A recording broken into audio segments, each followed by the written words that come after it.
demonstrates the most peaceful world ever. And once bad things starts happening, they can't, for some reason, bring it back to that peaceful place. So now the story basically just suggests that they're trying to recapture this lost piece. So here's the summary. John receives an invitation for a better life in a secret world inside the Earth's core. Chosen among 10 people in the world to live among the peaceful secret colony, he soon realizes his new life won't be so peaceful after all. Just months being an average citizen, a jailbreak occurs and he decides to join a team of super cops called Officials. They have amazing powers, all with their own unique traits like water, fire, earth, wind, lightning, beauty, light, and dark. John and his teams are out to recapture escaped prisoners from a bizarre jailbreak, their leader especially, who doesn't plan on robbing a few houses. New friends turn to help from around the corner to help these officials resemble trying to save from that brown guy right there, Domo. Alright, 6 senses. About a year after I got published, I actually had the chance to do my first book signing event at the old Walden's bookstore, just at the Parks Mall before they closed down. I actually kept them alive for an extra month before the next speaker came and destroyed them. I'm just kidding. My first guest speaker appearance was to a 4th grade class at Charlotte Anderson. Who here is a Viking? Cool, represent. Alright, so that event was okay, I guess. It was on the last day of school, and it went by okay until the very last minute, one of the students asked me to read the first chapter. And if you guys remember this, elementary school books are like real big words and, you know, pictures and all that. Mine didn't. It was small text, and my first chapter was 7 pages, and I read maybe about 3 pages in until the teacher cut me off. I was like, yeah, I'm not going back there again. So by now, I've sold about 140 plus copies. And if you guys do the math, I sell my books for at least $10 each. And that's right there is at least $1,000. So I'm banking. And I also made it into the high school paper. There it is there. Right there. Woo! And yes, I'm holding a piece of paper. At the time, my actual book wasn't made yet, so I just took the little thing right there and I just held it as if I was reading. Alright, epic fail. This is the fun stuff. When I first started writing, I actually started writing on an old Windows 95 computer. It didn't have a printer or anything connected to it, so if I wanted to get all my information out, I actually had to transfer all those pages, which was at the time 40 pages, to my parents' Windows 98.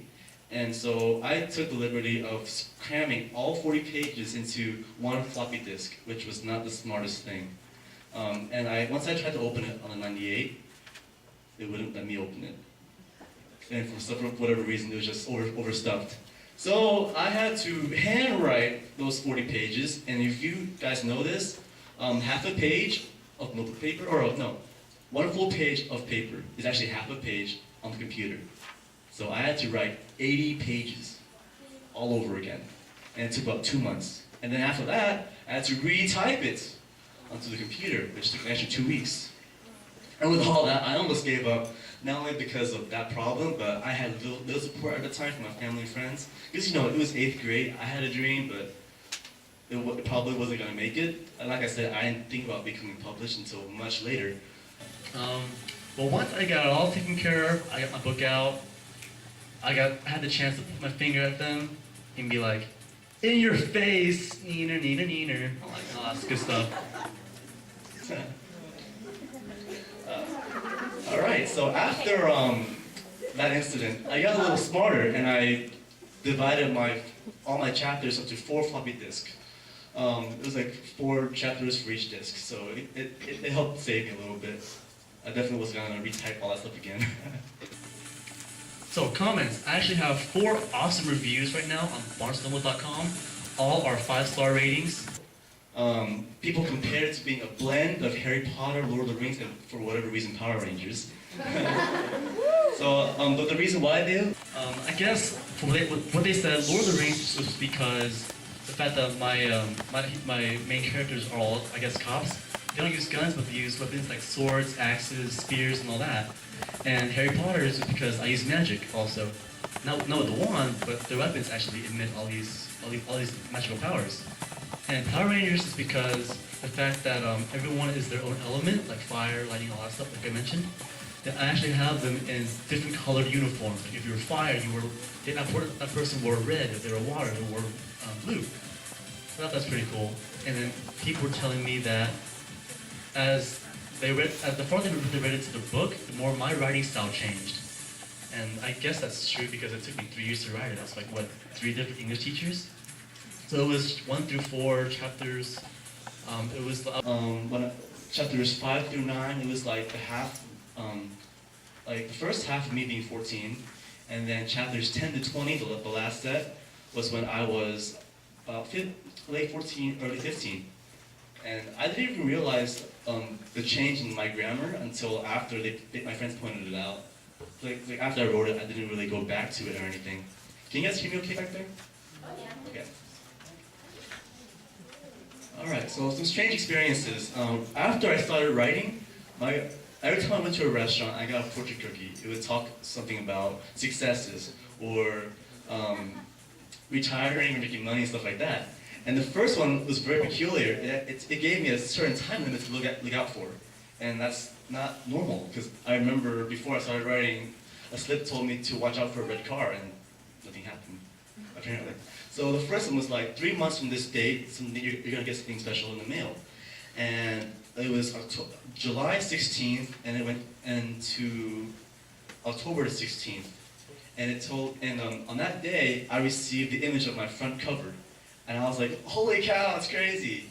And at the time, I completely forgot about that until I saw it sitting on my desk. And I was like, holy cow, it's even crazier. So the next 6 fortune cookies that I got was of course talking about the successes, the retiring early and the money and all that. And then number 8, which I got last year, was this. You will become an accomplished writer. I was sitting at a table with 6 people. I was the only writer in that group.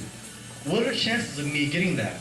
To me, it was like God somehow found a way to reach to me through a fortune cookie. I like the picture. No living chicken. Alright, so the process.